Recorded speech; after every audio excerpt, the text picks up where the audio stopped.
Assalamualaikum warahmatullahi wabarakatuh. Waalaikumsalam warahmatullah. Alhamdulillah, hari ini saya berjumpa dengan kawan kita Kiai Jais Badri. Mudah-mudahan beliau senantiasa sehat. Amin, amin. Kita sedang berada di villa milik Abu Yazid Ahmad bin Muhammad Alwi Al-Maliki, Makkah Mukarramah. Namun ini villanya berada di pesantren Nurul Haramain Pujon, yang diasuh oleh Kiai Haji Ihya Ulumuddin.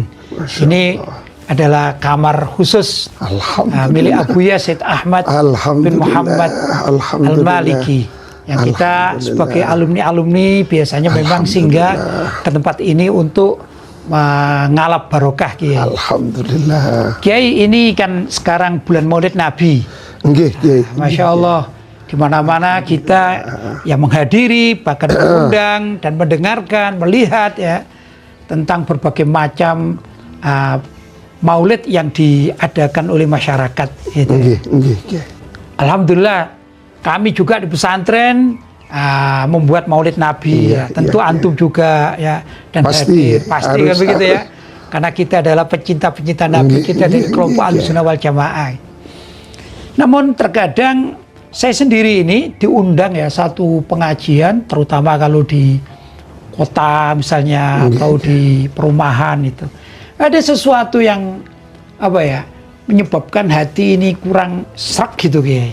Iya. Contohnya kadang-kadang kita ini jamaah laki-laki ya, tiba-tiba ditampilkan pembawa acara misalnya ini wanita. Kalau menurut saya sih kurang pas itu ya. Iya. Kalau menurut antum bagaimana? Artinya ada sesuatu yang kontras, Kiai. Iya. Antara memperingati peringatan Maulid Nabi Agung Muhammad SAW, di mana tujuan kita memperingati kelahiran baginda Nabi itu kan untuk menunjukkan mahabbah, Kiai. Betul. Menunjukkan cinta kita kepada baginda Nabi, untuk menghidupkan Rasulullah, agar supaya sosok Nabi kita Muhammad itu mempengaruhi perilaku kita, tutur kata kita, dan pola hidup kita. Dan memang Allah Subhanahu wa taala berfirman, Kiai, dalam surah Al-Hujurat, wa'lamu anna fikum Rasulullah. Jadi itu kan suatu pertanyaan. Apakah Rasulullah sudah hidup di dalam diri kita? Apakah perilaku kita sudah dipengaruhi nafas-nafas ajaran baginda Nabi? Maka kalau yang dilihat fenomena seperti sekarang, memperingati peringatan Maulid, tapi kok ada pelanggaran-pelanggaran syariat, itu bukan hanya tidak ngepas, tapi kan nabrak syariatnya baginda Rasulullah. Saya ingat dawuhnya Kiai Haji Hasyim Asy'ari ya. Dalam kitab At-Tambihat Al-Wajibat. Ini halaman 19, Kiai. Itu beliau mengatakan, fa'lam anna amalal maulid idza adda ila maksiatin rajihatin mithlal munkarat, itu wajib tarkuhu wa haruma fi'luhu. Hadratus Syekh Haji Hasyim Asy'ari, yang artinya kurang lebih fa'lam, ketahuilah anna amalal maulid, bahwasanya mengerjakan maulid, mendirikan maulid, memperingati maulid itu idza adda, apabila menjerumuskan atau menyalurkan, menyampaikan ila maksiatin rajihatin, kepada maksiat yang rojeh, yang memang itu diakui maksiat oleh semua orang gitu ya. Itu misal mungkarat, seperti adanya kemungkaran-kemungkaran gitu ya. Itu wajib tarkuhu wa haruma fi'luhu, itu wajib ditinggalkan dan haram untuk dilakukan atau diamalkan. Nah, mungkarat itu kalau menurut Mbah Hasyim Asy'ari ini ya, dalam beberapa literatur lain, itu adalah ikhtilat bainar rijal wan nisa. Ya Allah. Itu kalau di dalam maulid itu antara laki dan perempuan ini ada pencampur adukan yang tanpa sekat. Sehingga nggak ada batasannya. Itu termasuk mungkarat menurut Kiai Haji Hasyim Asy'ari. Apalagi kalau yang ditampilkan itu ya, ini wanita. Wanita kadang-kadang ini yang saya lihat di beberapa tempat itu justru mendendangkan ya memang sholawat, tapi tidak lepas dari apa ya, kalau yang pelan-pelan istilahnya dengan goyangan-goyangan sedikit gitu masih ya lumayan ya, walaupun itu kurang baik, tapi kadang-kadang itu mohon maaf ini istilahnya sampai goyang dombret gitu, goyang dangdut, sehingga ya Kiai agak melenceng dari esensi kita bersolawat. Betul. Jadi kalau kayak gitu bagaimana bisa khusyuk, bisa menghudurkan Sayyidul Wujud baginda Rasulullah kalau caranya saja sudah tidak benar, bertentangan dengan bertentangan. Itu kita berharap ya, padahal ini Kiai Hasyim Asy'ari ini kan pendiri NU ya, paling tidak di lembaga-lembaga yang terkait dengan NU itu kalau bisa ya dipisah begitu ya. Memang begini Kiai, sautul mar'ah itu kan tempatnya khilaf, apakah sautul mar'ah, suara wanita itu termasuk aurat atau bukan. Saya banyak membaca di beberapa literatur, jumhurul ulama mengatakan laisa minal aurat, bukan aurat, tapi tidak boleh dipergunakan untuk seperti azan. Azan tidak boleh di depan laki-laki, tidak boleh ya. Apalagi menyanyi begitu. Nah, di dalam kitab-kitab tersebut. Kalau untuk mukalamah muhadatsah, misalnya apa ya, saling bicara satu dengan lain, tapi dengan tertutup, seperti Sayyidina Abu Hurairah radhiyallahu taala anhu meriwayatkan hadis dari Siti Aisyah, itu kan otomatis kan ada komunikasi kan gitu ya. Untuk ilmu itu masih yu'zar. Begitu Kiai. Tapi kalau seperti untuk azan memang tidak boleh kan gitu. Azan loh isinya baik. Maksudnya azan yang diperdengarkan kepada seluruh umat termasuk laki-laki dan perempuan kan begitu.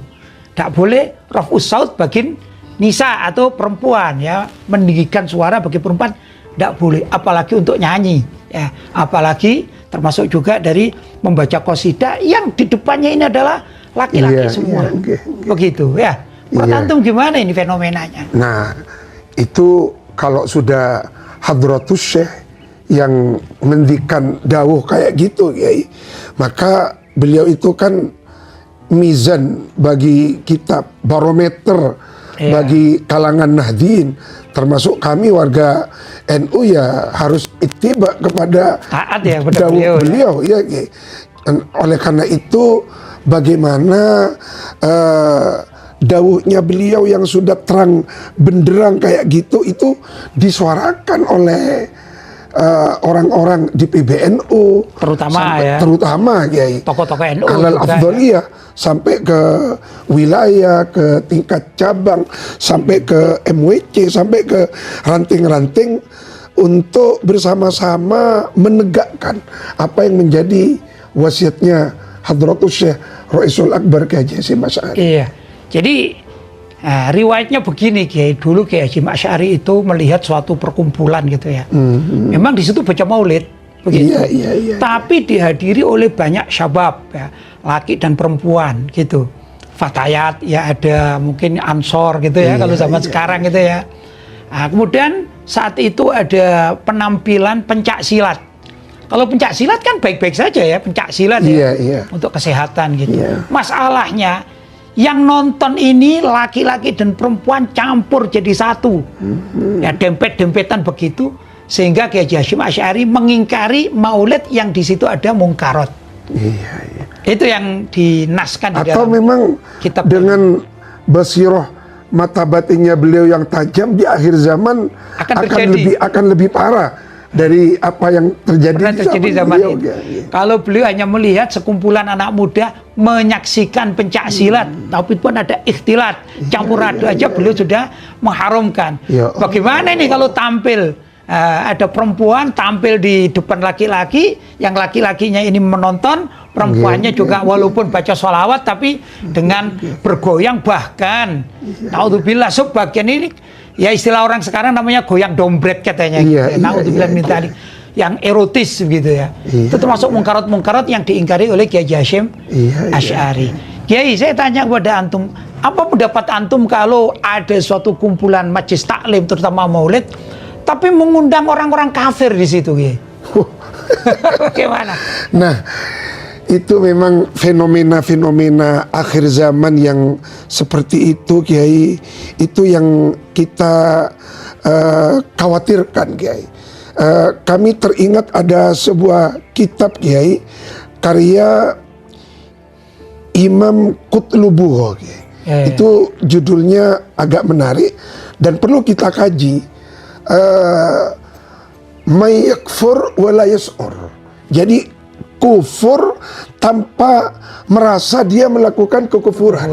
Nah, oleh karena itu dalam referensi yang sering kita dalami di pesantren, katakanlah Syifa lil Imam Qodiyat. Ya, jadi apa yang dilakukan seperti itu, Kiai, itu kan sudah menjurus kepada dekatnya kekufuran. Apalagi kalangan awamun nas ini imannya itu masih lemah, maka lebih baik menghindari hal-hal yang seperti itu, Kiai, karena apalagi kami pernah melihat, Kiai, itu Maulid Nabi kok di tempat ibadahnya orang non Muslim, gitu, Kiai. Di sana dibacakan ayat-ayat Al-Quran, diba. Itu di dalam Al-Ghunyah, Syekh Abdul Qadir Al-Jilani, Sultanul Aulia, itu kalau beliau lewat di gereja, itu beliau berontak, Kiai. Kalau melihat salib, beliau langsung baca asyhadu an la ilaha illallah. Bagaimana kalau Maulid Nabi dilakukan di gereja? Ini subhanallah, ya Allah, pelanggaran besar, ya? Pelanggaran besar. Bahkan kemarin saya dapat video, Kiai. Video itu ya Maulid Nabi beberapa orang gitu ya. Yang suruh doa ini adalah pendeta Nasrani. Suruh doa. Coba begini ya, kalau seorang Muslim mengatakan wahai Tuhan kami, seorang Muslim, Tuhannya orang Islam itu kan Allah SWT. Jadi kalau mengatakan wahai Tuhan kami berarti wahai Allah, kan gitu kan. Lah kalau yang berdoa itu adalah orang Nasrani yang mereka meyakini bahwasanya Yesus adalah Tuhan, kemudian disuruh berdoa di acara Maulid dan mengatakan wahai Tuhan kami, itu kan sama dengan mengatakan wahai Yesus. Jadi kan musyrik. Jadi orang Islam yang mengamini juga musyrik, kan. Dan saya kira itu bukan toleransi umat beragama lagi, sudah, ya, pasti ini pelanggaran besar, bisa menyebabkan kemurtadan ini. Betul. Atau artinya toleransi bukan seperti itu, kan, Kiai. Ya, kata orang sekarang toleransi gitu ya, tolol gitu kata orang sekarang, bukan toleransi namanya. Naudzubillah min dzalik. Itulah fenomena yang kita kadang-kadang sedih, ya. Padahal iman itu kan segala-galanya, kan, Kiai. Betul. Artinya kita ini hidup untuk beriman, tanpa iman hidup kita tidak ada artinya, Kiai. Tapi bagaimana kalau iman itu rusak? Kan harus dijaga, ya, jibu ala kulli muslimin hifdzu islami, kalau dalam Sulam Taufik itu, Kiai. Ya begitulah, Kiai, kita sekarang memang prihatin. Lalu menurut Kiai Lutfi, upaya-upaya konkret untuk menguatkan akidah umat itu bagaimana caranya? Ya, kalau saya mengajak pada para kiai, para guru, ya, tuan guru, ustadz, lora, gus, kalangan habaib juga. Kita kembali kepada kitab-kitab salaf, kitab-kitab seperti Sulam Taufik gitu ya. Dan yang kecil-kecil yang memang membahas masalah akidah, kita gaungkan lagi di masyarakat. Karena sekarang masyarakat itu juga banyak yang awam. Mereka hanya Islam, tapi hakikat Islam nggak tahu. Batasan-batasan antara Muslim dan kafir nggak tahu.